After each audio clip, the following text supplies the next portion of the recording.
Dala, dala, dala, dala. Welcome back to my channel. Today I want to talk about another controversial topic. And those topics aren't controversial on themselves. They are only controversial because many are too emotionally involved to use their own discernment.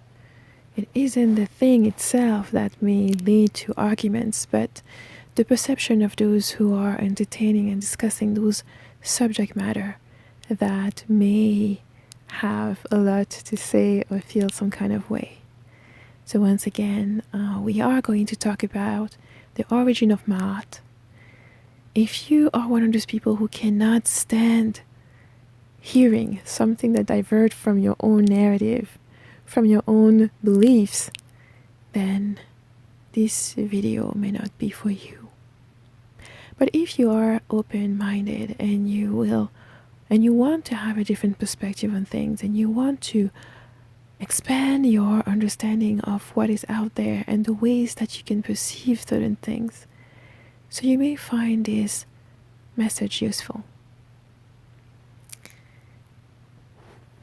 So for the longest time, I've had many questions, and I know that my series on Maat is attracting a lot of people who are devoted to Egypt and fascinated and in love with it and obsessed with it.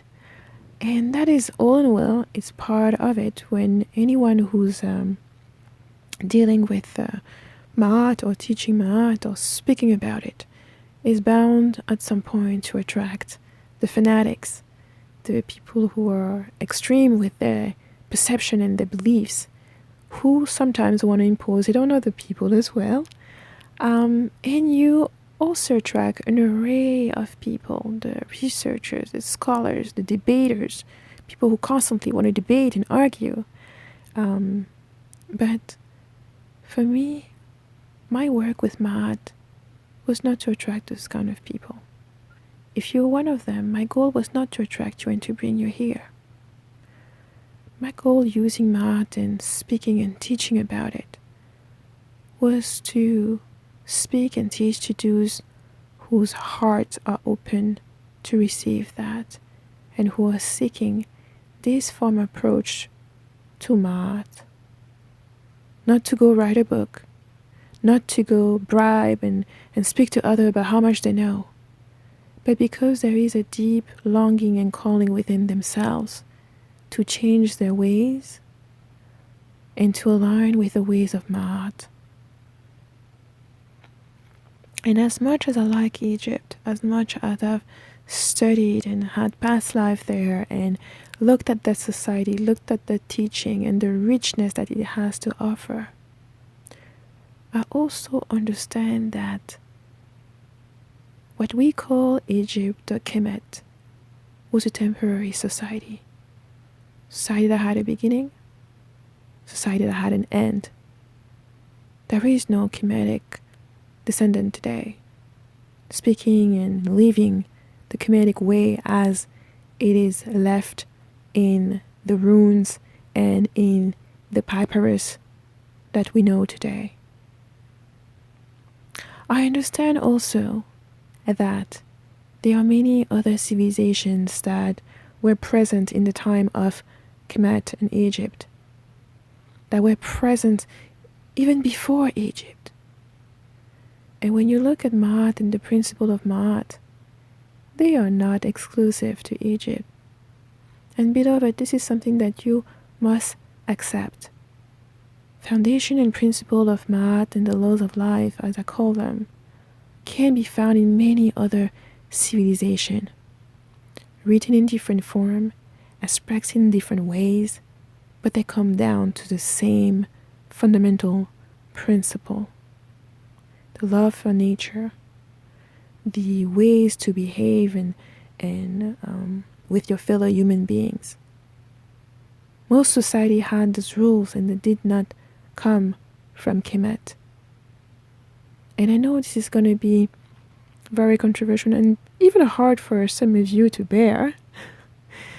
No, Kemet was not the be-all and end of all. As you see, Kemet came, Kemet went. Maat stays and remain. Not because we are imposing the ways of the Egyptians, but because those principles are fundamental principles that you will find in any wise society, that elders across cultures and civilization will teach you. From the deep land of India and the gurus and the ancients and the elders in China, in Sumeria or in Atlantis, across the globe and the world, principles that we refer to as Maat have always been here. They are as ancient as our race, the human race. I like to use the term Maat because it is, of course, a reference, an easy reference point for most of you. And when we speak of Maat, you have immediately in your mind not just the reference of Egypt, but the principles that come with them and the aims that they had, which were to help us transform our own self, live in harmony with each other. And so, those principles, if you start traveling north, east, west, and south across the globe, you will find them in many, many civilizations. They were not taken from Egypt and stolen, as some of you will want to tell and repeat to whoever wants to listen. There are many civilizations that were contemporary to Kemet. India is one of them. The Indian did not come and steal anything from Egypt. They were contemporaneous society. And the ancient Egypt society still thrives today with the same language, with some of the same tradition. And of course, you do have to go and look deeper towards the elders and those who are more turned towards traditions rather than the new Indian, the new modern Indian.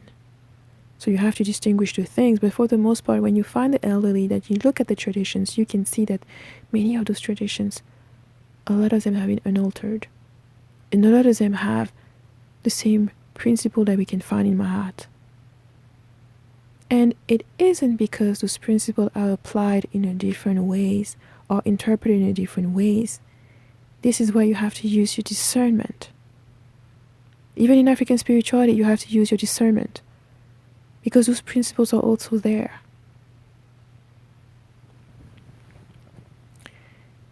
This may also be a difficult thought to entertain, because many of you may be thinking of Maat or Kemet as a superior system, a superior point of view, a superior society.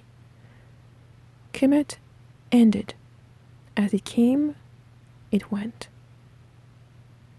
And what you have to understand with it is that there is no superior society. There is no better than there. However, there is a easier way to do certain things. There is a more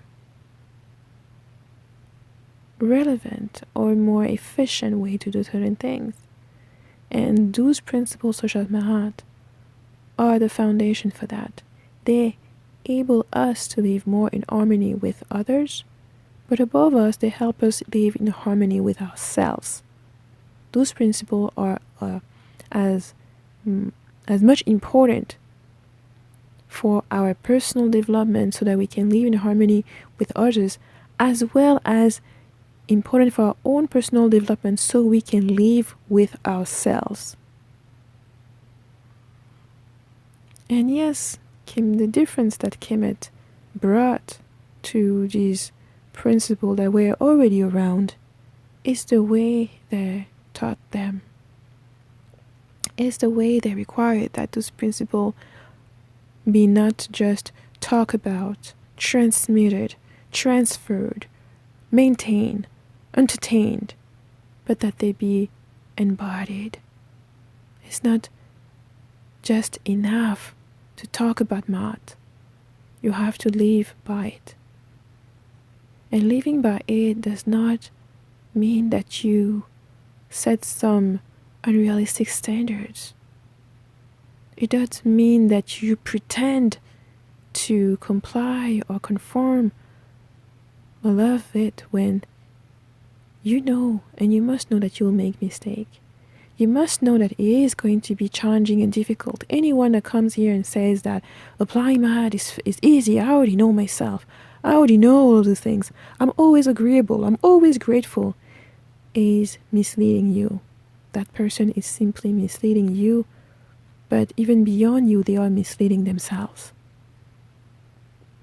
Maat are not a set of things to do, a checklist that you just, check, check, check.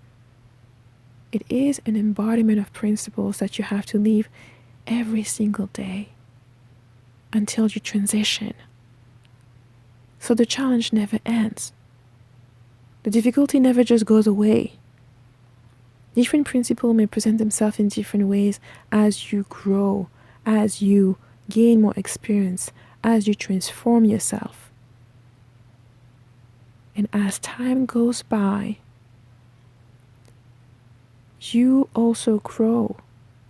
And the embodiment of this principle, by applying them, by getting up each time you fall down, by not giving up when things get too tough or too hard or too complicated. It is the process of continuously, tediously applying and trying that make us closer to the divine, that make us closer to living with harmony with others, and of course, and above all, that make us closer to our true self and our true nature.